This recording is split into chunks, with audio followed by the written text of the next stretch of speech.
you're skeptical. You don't think it'll work. But what is wrong with the idea that corporations and rich individuals in prosperous countries ought to do more to help the people who need help? Taking the concept of creative capitalism at its sort of most basic level. Mm-hmm. I'm very glad it bothers you so much, because that was good for the book. Mm-hmm. But I have to wonder, what's the harm? Well, I think by sort of setting up this big case that traditional capitalism is so, bad and unsatisfactory, and we need this other creative capitalism, I think you're risking this sort of big thing that has worked to, it has reduced poverty in the developing world from just over, if you want a shorter time period, I'll give you the last 35 years, when it's reduced it from about 40% in 1960 to 5 or 10% today. So you're risking something that really has worked and sort of criticizing it at a moment when it's extremely vulnerable with the current financial crisis, that we really might be ready to give up on that, because this has happened before in development economics. After the Great Depression, a lot of people gave up on the market in poor countries. And I'm afraid that this idea is sort of feeding that movement that is going to throw out the baby with the bathwater, throw out traditional capitalism.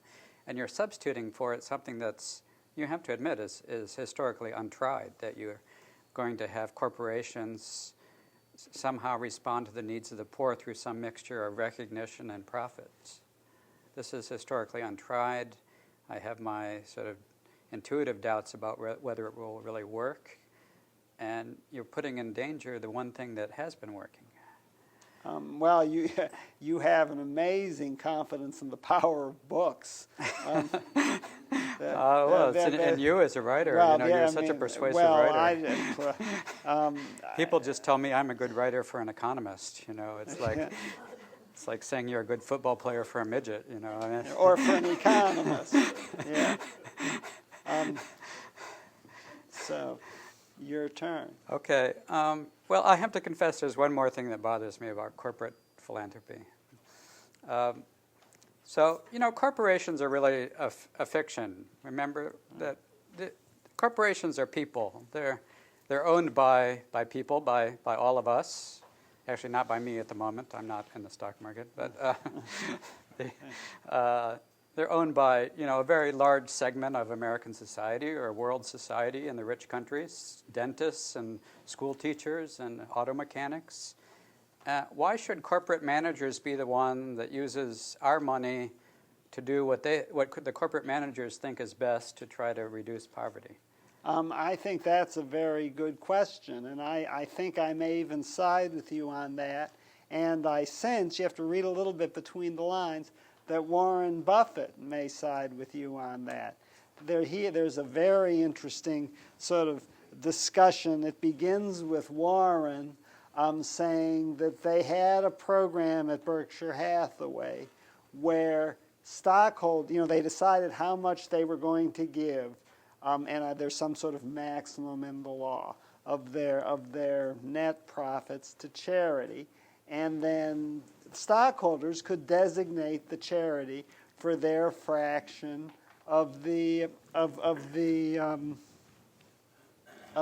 total. And the first question that arises is, why bother? Why not just give them the money and they can give it to charity if they want? And the answer is, under our tax system, that money gets taxed twice, and if they give it away, it only gets taxed once. Whereas if the corporation gives it away, it's not taxed at all. But even so, they ended up having to drop the program because inevitably the things that people gave money to were controversial. And people got far angrier. This is the interesting part to me. It's more a political point than economic. People would get furious at the fact that Berkshire Hathaway gave $7.25 or some relatively small amount, not that small, to a cause they didn't like, much more than that bothered people much more than that Berkshire Hathaway gave an equal amount or even more to a cause they did like. And that's very typical of American politics. And basically it became too much of a hassle for him, so he gave it up.